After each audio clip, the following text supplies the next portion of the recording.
함께 읽은 본문을 통해서 매일 성경을 읽어야 할 이유라는 제목으로 말씀을 전하겠습니다. 기독교는 말씀의 종교라고 이야기를 합니다. 다른 종교보다 말씀을 더 중요하게 여기는 종교라는 뜻이지요. 여기서 말씀은 다 아시겠지만 하나님의 말씀을 의미합니다. 특별히 하나님의 말씀을 기록해 놓은 이 성경을 의미하는 말씀이죠.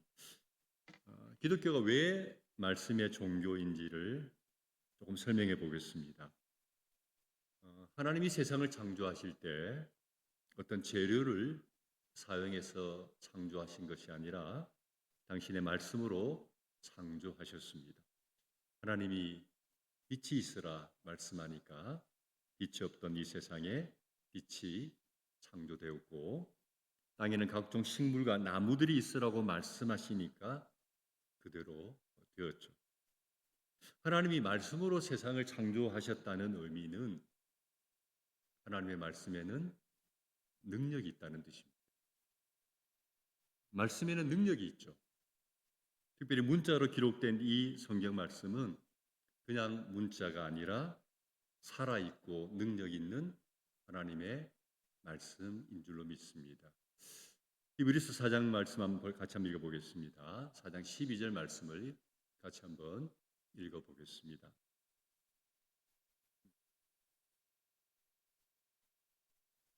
전달을 못하셨어요? 네, 전달 사고입니다. 제가 읽겠습니다. 히브리서 4장 12절 말씀. 하나님의 말씀은 살아있고 활력이 있어 좌우에 날선 어떤 검보다도 예리하여 혼과 영과 및 관절과 골수를 찔러 쪼개기까지 하며 또 마음의 생각과 뜻을 판단하나니. 이 말씀처럼 하나님의 말씀은 살아있고 활력이 있다고 했습니다. 어떤 검보다 더 예리하여 혼과 영과 및 관절과 골수를 찔러 쪼개기까지 하며 또 마음의 생각과 뜻을 판단한다고 했습니다. 정리하면 말씀에는 무엇이 있다? 능력이 있다는 뜻입니다. 하나님의 말씀의 능력을 확인해 볼 수 있는 것 중에 하나가 뭐냐면 사람의 변화입니다. 정말 어려운 것 중에 하나가 뭐냐면 사람을 바꾸는 거예요. 여러분, 인간이란 존재는 좀처럼 안 바뀝니다. 좋은 교육을 시키고 좋은 훈육을 해도 사람은 좀처럼 안 바뀝니다. 다른 거 볼 거 없이 자신을 보면 돼요. 나 자신을 보시면 돼요. 우리 잘 안 바뀌죠? 좀처럼 안 바뀝니다. 그런 사람이 여러분 언제 바뀔까요? 말씀이 그 사람 안에 들어가면 사람이 변화됩니다. 말씀이 우리 안에 들어오면 그 말씀이 우리의 생각을 바꾸고 언어를 바꾸고 행동을 바꾸어 주기 때문에 삶이 변화가 되는 거죠. 자신의 삶이 불만족스럽고 뭔가 내 삶의 변화를 일으키고 싶으시다면 먼저 말씀을 마음에 담으시기를 바랍니다.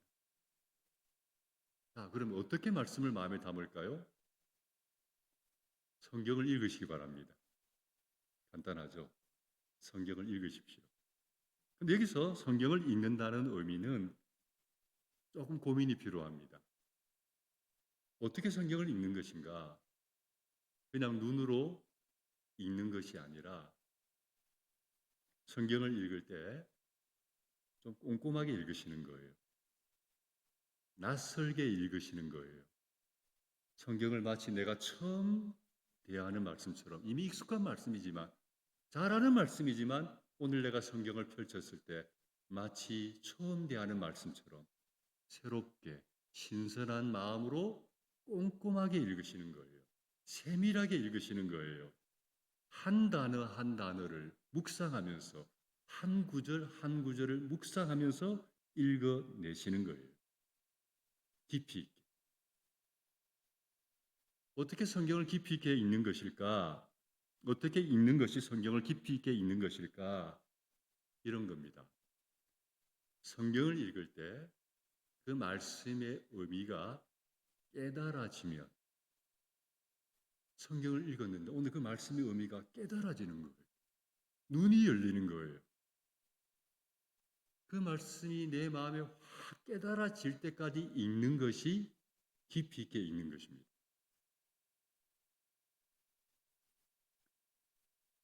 말씀을 자세하게, 꼼꼼하게, 깊이 읽으면 그 말씀의 의미가 깨달아집니다. 깨달아지면 어떻게 될까요? 경험적으로 말씀이 그날 깨달아졌어요. 그러면 대부분 마음이 뜨거워집니다. 안 그렇습니까? 말씀이 그날 깨달아지면, 그 의미가 확 다가오면 마음이 뜨거워지기 시작합니다. 은혜가 되기 시작합니다. 때로는 그 말씀을 읽다가 깨달아지면 내 죄가 보입니다. 때로는 하나님의 음성이 들립니다. 말씀을 읽을 때 그냥 눈으로만 그냥 쭉 읽어 내려가는 것이 아니라 이렇게 한번 읽어 보시는 거예요. 너무 진도 빼려고 노력하지 마시고 그 말씀이 깨달아질 때까지 또 한 번 읽어보고 또 한 번 읽어보고 그렇게 묵상하면서 읽으시는 거예요. 그러면 나도 모르게 내 삶에 변화가 일어납니다. 당장은 아닐 수 있어요. 그러나 이 삶이 매일매일 반복될 때, 누적될 때 어느새 나를 돌아보면 내가 변화되어 있는 것을 느낍니다. 말씀에는 무엇이 있기 때문에? 능력이 있기 때문에. 내가 나를 바꾸는 것이 아니고 말씀이 나를 나도 모르는 사이에 바꾸어 놓는 것을 경험합니다. 세상을 창조하신 하나님은 그것으로 끝나지 않고 계속해서 우리에게 말씀하시죠. 예를 들어 보면 첫사람 아담이 범죄했습니다. 하나님의 계명을 어겼습니다. 하나님의 마음을 아프게 했고요. 실망시켰습니다. 그런데 하나님의 낯을 두려워하여 숨어있는 아담을 하나님이 찾아갔습니다. 그리고 아담아, 내가 어디 있느냐? 먼저 말을 걸어주셨어요. 왜요? 죄지은 아담을 그냥 방치해 두는 것이 아니라 말씀을 통해서 그의 삶에 개입하시는 거죠. 하나님은 그런 분이에요. 우리의 삶에 말씀하시면서 우리의 삶에 개입하는 분이시죠. 그 하나님이 노아에게 말씀하셨고 아브라함에게 말씀하셨고 모세에게 말씀하셨죠. 계속 말씀하세요. 이스라엘 역사를 보면 하나님이 선지자를 통해서 끊임없이 말씀하십니다. 끊임없이. 그 하나님은 지금도 우리에게 말씀하고 계시는 줄로 믿습니다. 그 하나님이 지금도 우리에게 말씀합니다. 그리스도인은 하나님의 말씀을 듣고 그 말씀에 순종하는 사람들인 줄로 믿습니다.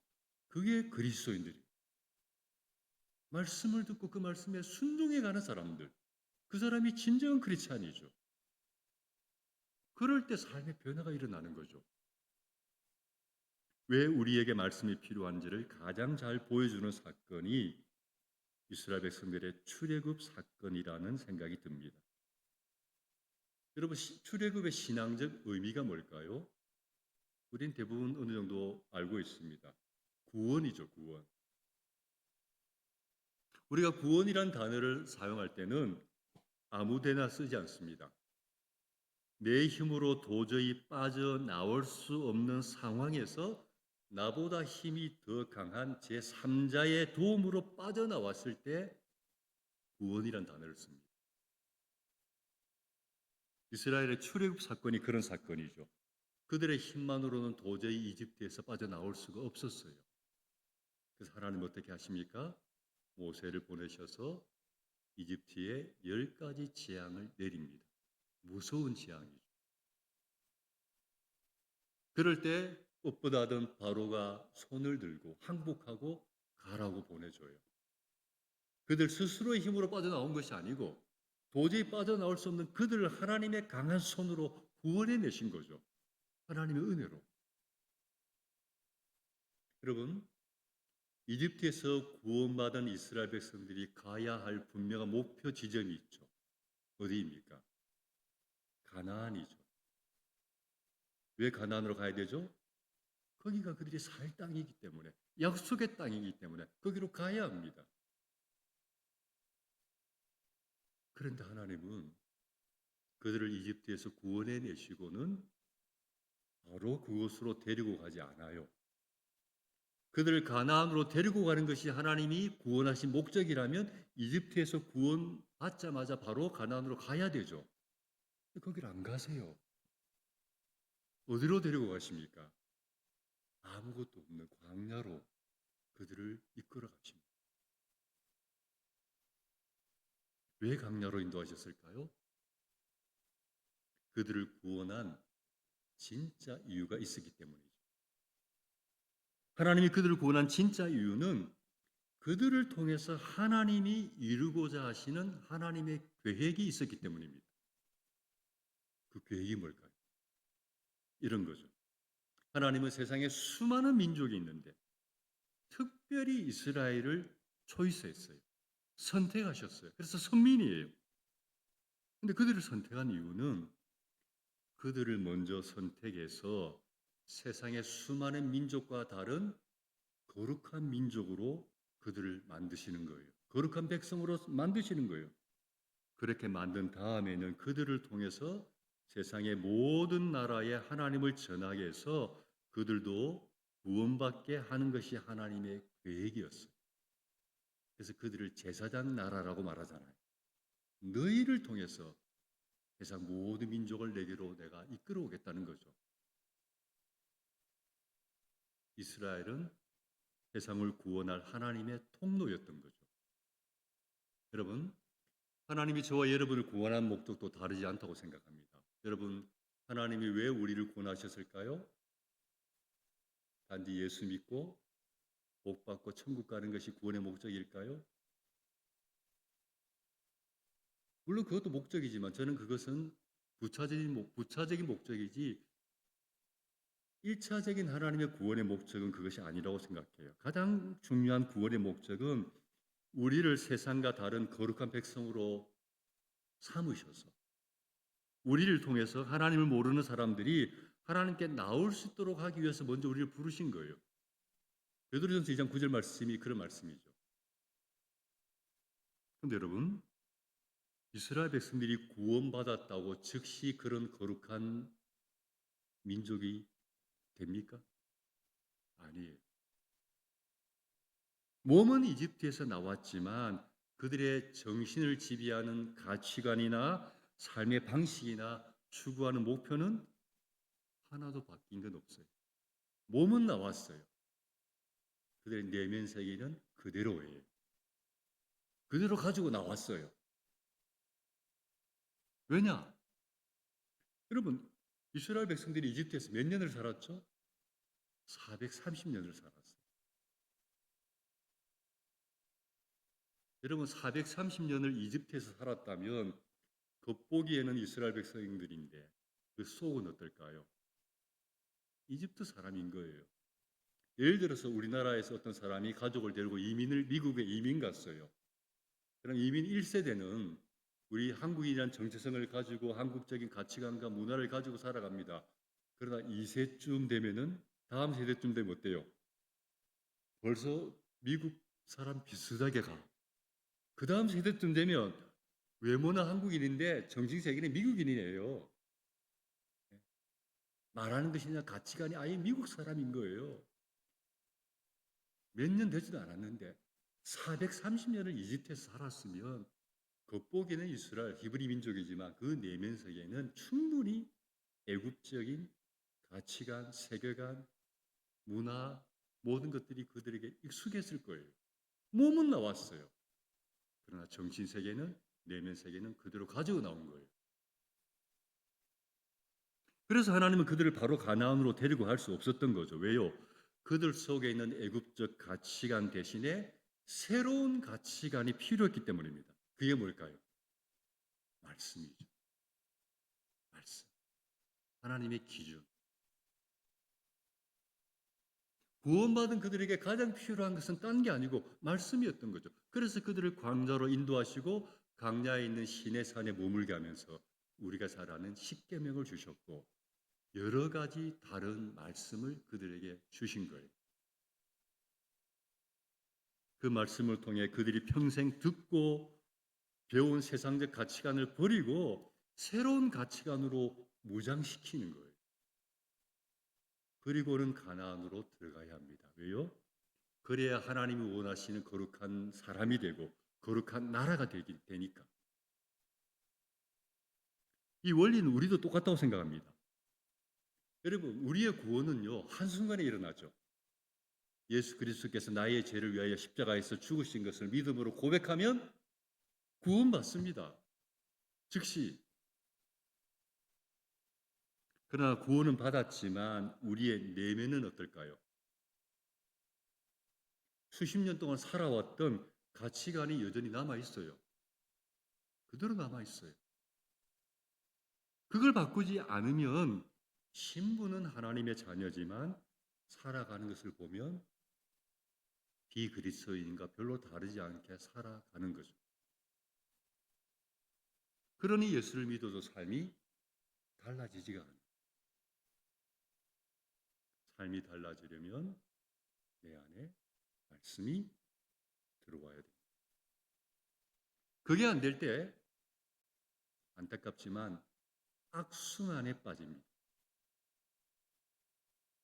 이스라엘 역사를 보십시오. 저는 이스라엘 구약 전 역사를 한마디로 정리하고 싶어요. 악순환의 반복. 그게 이스라엘 역사예요. 여러분 무슨 의미인지 아시죠? 하나님의 선택받은 백성인데 그들의 삶을 보면 주변에 안 믿는 나라와 별로 다르지 않아요. 왜 그럴까요? 그들 안에 말씀이 없었기 때문에. 말씀 없이 살아가니까 자기 방식과 자기 생각으로 살아가는 거죠. 자기 힘으로 살아가는 거죠. 그러니 세상과 다를 바가 없고 점점 세상을 닮아가고 우상 숭배하고 타락하고 범죄하고 심판받고 가끔씩 회개합니다. 가끔씩 정신 차립니다. 근데 그게 오래 가지 않아요. 또 죄를 짓고 또 심판받고 이스라엘 전 역사가 악순환의 반복입니다. 말씀이 없으면 그럴 수밖에 없어요. 하나님을 믿어도요. 말씀이 없는 신앙생활은 악순환의 연속입니다. 저는 우리의 모습이 이스라엘과 별반 다르지 않다고 생각합니다. 예수를 믿는다고 하는데 내 안에 말씀이 없으니까 결국은 자기 소견에 오른 대로 살아갑니다. 성도들을 보면 성도들인데 가만히 살아가는 모습을 목사 입장에서 관찰해 보면 자기 하고 싶은 대로 살아가요. 많은 경우. 몸은 교회에 있지만 마음은 세상적인 가치관으로 가득 차 있습니다. 그러니 살아가는 방식이 세상 사람들과 별로 다르지 않아요. 별로 다르지 않아요. 세상의 돈과 성공을 추구하고 그걸 얻기 위해서 세상의 방식을 답습하고 말이나 행동도 그리스도인다운 삶이 별로 없어요. 세상에 나가봐도 진정한 변화된 그리스도인들이 별로 안 보여요. 그래서 사람들이 욕하죠. 진짜가 안 보이니까. 자기와 다를 게 없으니까 욕하죠. 왜 그럴까요?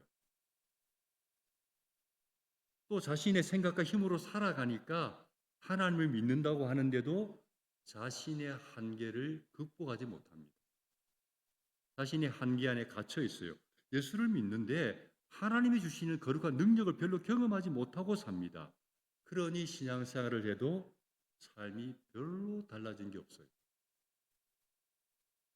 여러분 그런 신앙생활을 하시면 먼저는요. 내가 내 자신에 대해서 만족하지 못합니다. 나를 봐도 내가 마음에 안 드는 거예요. 왜요? 예수를 믿는다고 하는데 오래 믿었는데 변화가 안 되는 나를 볼 때 내 스스로도 불만족. 예수 믿은 지 한 해 두 해가 아닌데 내 생각이 별로 바뀌지 않고 언어가 바뀌지 않고 행동이 바뀌지 않고 가정에서 하는 모습이나 직장생활하는 모습, 세상 속에서 나의 모습이 별로 달라질 리 없는 내 모습을 볼 때 나도 내 스스로에 대해서 불만족인 거예요. 두 번째는 그런 내 모습이 주변 사람들에게 좋은 영향을 끼치지 못합니다. 특별히 가까운 배우자나 자녀들에게도 별로 덕이 되지 못해요.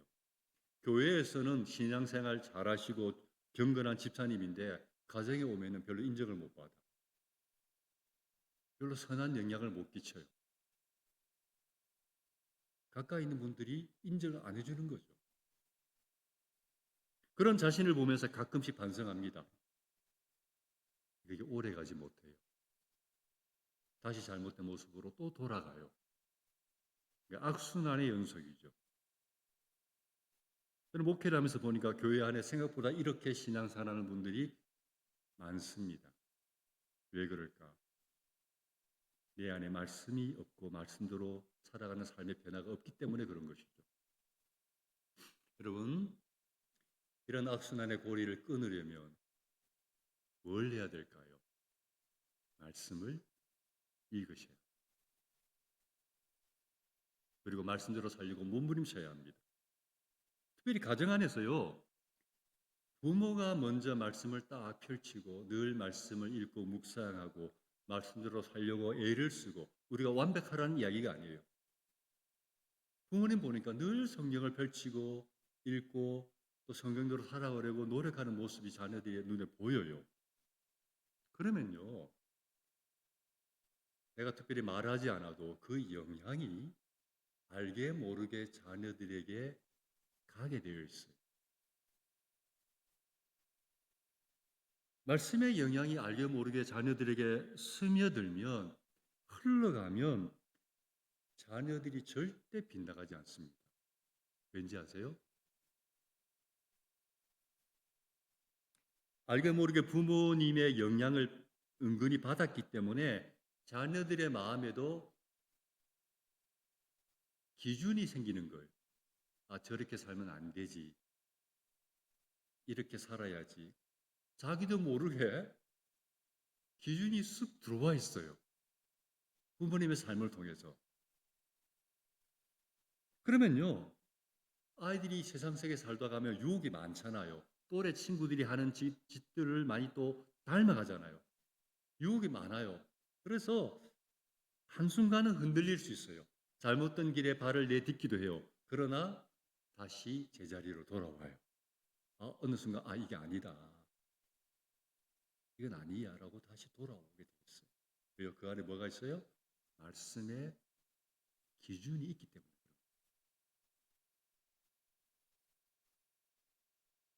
여러분 말씀을 읽으시기 바랍니다.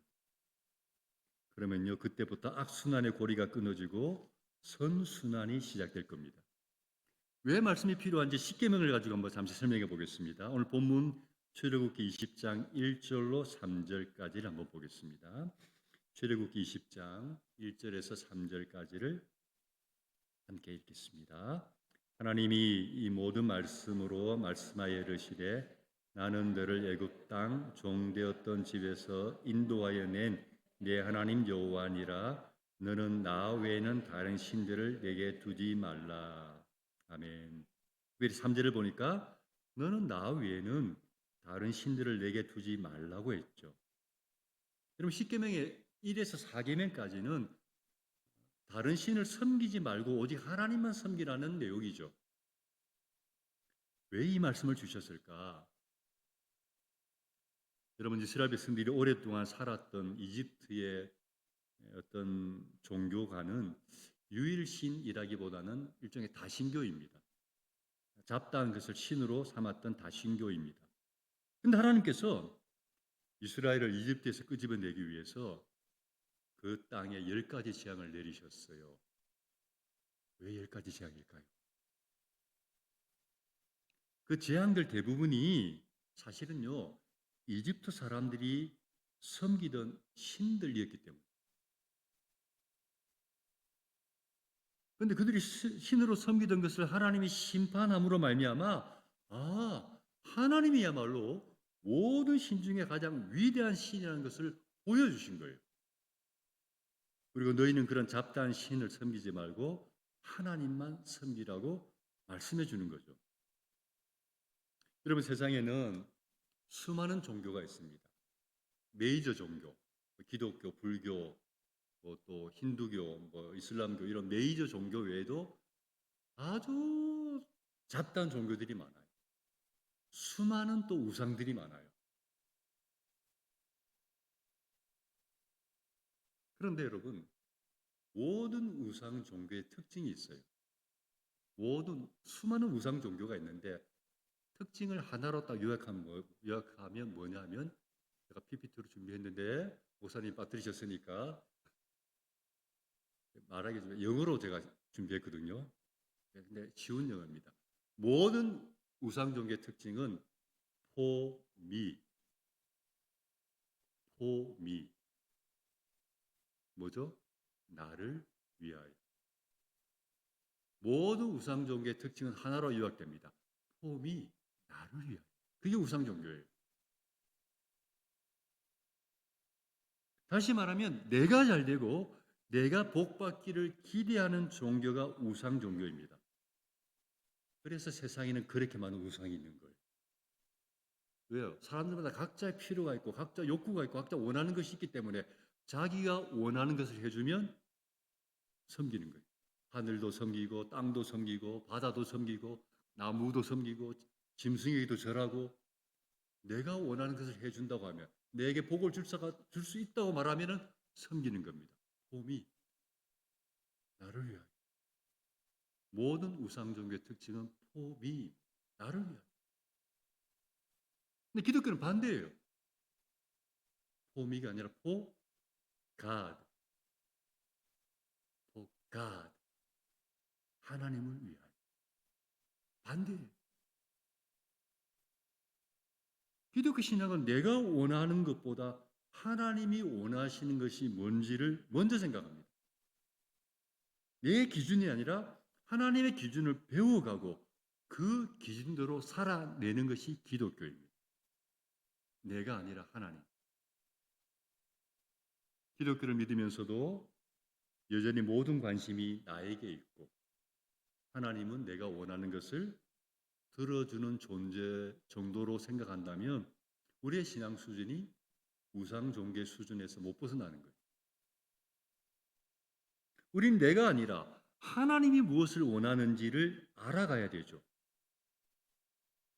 하나님의 뜻이 뭘까? 그분의 마음이 뭘까? 그분이 원하는 것이 뭘까를 고민하고 알아가고, 그러기 위해서는 뭘 알아야 되죠? 말씀을 알아야죠. 이게 하나님의 뜻인데, 하나님의 음성인데, 이걸 모르고 어떻게 하나님의 마음을 알고 그분의 뜻과 계획을 압니까? 이걸 모르고 어떻게 신앙생활을 합니까? 이걸 알아야 아버지의 기준과 뜻을 알죠. 그리고 알았으면 순종하고, 그럼 변화되는 거죠.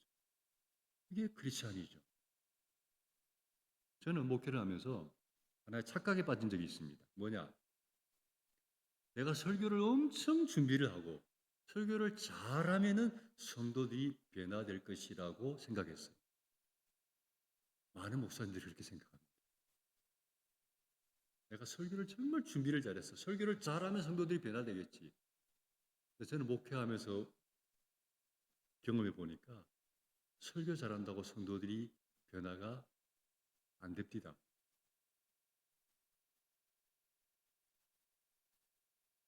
설교 들을 때는 은혜를 받아요. 이게 오래 못 가요. 아마 내일 되면 여러분 오늘 주일 설교가 좀 가물가물해질걸요? 들을 때는 은혜를 받아요. 근데 그게 오래 못 가더라고요. 그래서는 삶이 변화되지 않습니다. 그래서 저는 생각을 바꾸었어요. 설교가 아니라 모든 성도들이 스스로 매일 성경을 읽게 만들자. 왜냐하면 설교는 일주일에 한 번 아니면 두 번 들어요. 그런데 매일 말씀을 깊이 묵상하며 스스로 깊이 묵상하며 매일 자신이 하나님의 음성을 듣는 거예요. 매일 오늘도 내가 하나님의 음성 듣고 내일도 하나님의 음성 듣고 말씀 묵상하다가 깨달은 내 죄가 보이고 내 문제가 보이고 고민하는 어떤 인생의 해답이 보이고 갈 길이 보이고 아버지가 뭘 원하시는지를 깨닫게 되고 매일 매일 주님의 음성을 들을 수 있다면 반드시 변화됩니다. 그래서 저는 목회 한 10여 년은 오로지 그것만 했어요. 성도들이 매일 말씀 읽는 성도로 만들자. 귀에 못이 박이도록. 그러면 분명히 변화된다. 그래서 성도들이 매일 성경 읽도록 훈련시켰습니다. 그냥 읽는 것이 아니라 깊이 있게 읽어라. 그랬더니요, 성도들의 삶이 서서히 바뀌는 거예요. 놀라워요. 바뀌는 거예요. 자녀들이 변화가 되는 거예요. 아멘을 안 하시네. 성경을 읽으면서 자신의 죄를 발견하고 해답을 얻고 하나님의 뜻을 깨닫기 시작하면서 삶이 변화되기 시작했어요. 특별히 부모들이 바뀌니까요. 아이들도 바뀌어. 말씀을 읽으면 변화가 일어납니다. 아멘. 변화만 일어나는 게 아니라 복을 받습니다. 출애굽기 20장 6절을 같이 한번 읽겠습니다. 20장 6절입니다. 같이 읽습니다. 나를 사랑하고 내 계명을 지키는 자에게는 천대까지 은혜를 베푸느니라. 아멘. 하나님의 계명을 지키는 사람에게 천대까지 은혜를 베푸신다고 했어요. 말씀을 읽고 지키면 나도 잘 되고 자자손손 후손도 잘 된다는 말씀이죠. 말씀대로 살면요, 나의 의식의 수준이, 나의 윤리와 도덕의 수준이 올라갑니다. 말씀대로 살아내면 달라요. 사람이 고상해져요. 사람이 거룩해져요. 그리고 자녀들도요, 말씀을 읽고 말씀대로 살아가면 아이들의 사고가 건강해집니다. 아이들이 정신 똑바른 청년이 되고 똑바른 아이들이 돼요. 생각이 반듯해요. 그 안에 뭐가 있으니까? 말씀이 있으니까. 기준이 분명한 거예요. 가치관이 아주 건전해. 좋은 사람들이 돼요. 여러분, 이 시대에 그런 아이들, 그런 청년들 보기 어려워요. 생각이 반듯하고 건전하고 올바른 사고방식을 가진 사람들을 찾아보기가 어려워요. 근데 말씀을 매일 묵상하고 읽는 아이들은 달라요. 반듯한 아이가 돼요. 그렇게 자란 자녀들이 사회에 나가서 직장 생활을 하면서 어디에 구성원이 될 때 사람들이 알아봐요. 쟤 뭔가 다르다. 생각이 참 올바르구나. 태도가 참 좋구나. 사람들이 금방 알아봅니다. 왜요? 희귀하니까. 그런 아이가 별로 없으니까 알아봅니다. 인정해 줍니다. 여러분, 이게 뭡니까? 선순환입니다. 좋은 일이 일어나는 거죠. 아이들이 문제를 일으키고 신앙을 잃어버리고 말씀을 비우는 그런 아이들이 아니라 부모가 말씀을 읽고 변화되면 자녀들도 변화되고 선순환이 일어나는 거죠. 말씀을 정리합니다. 하나님의 말씀은 능력이 있는 줄로 믿습니다. 말씀이 내 안에 들어오면 삶의 변화가 일어납니다. 말씀이 내 안에 있으면요, 하나님이 그 말씀을 통해서 역사하십니다. 나와 가정의 악순환이 끊어지고 선순환이 시작됩니다. 그리고 하나님이 주시는 축복을 누립니다. 이 좋은 말씀을 매일 읽으시기 바랍니다. 다 읽으시겠죠? 네, 읽으시는데 제가 부탁드리는 것은 꼼꼼하게 읽고 다시 읽고 의미가 깨달아져서 마음이 확 뜨거워질 때까지 두 번 더 읽는 거예요. 한 단어 한 단어의 의미를 생각하면서 깊이 읽으실 때 놀라운 일들이 우리에게 일어날 줄로 믿습니다. 아멘.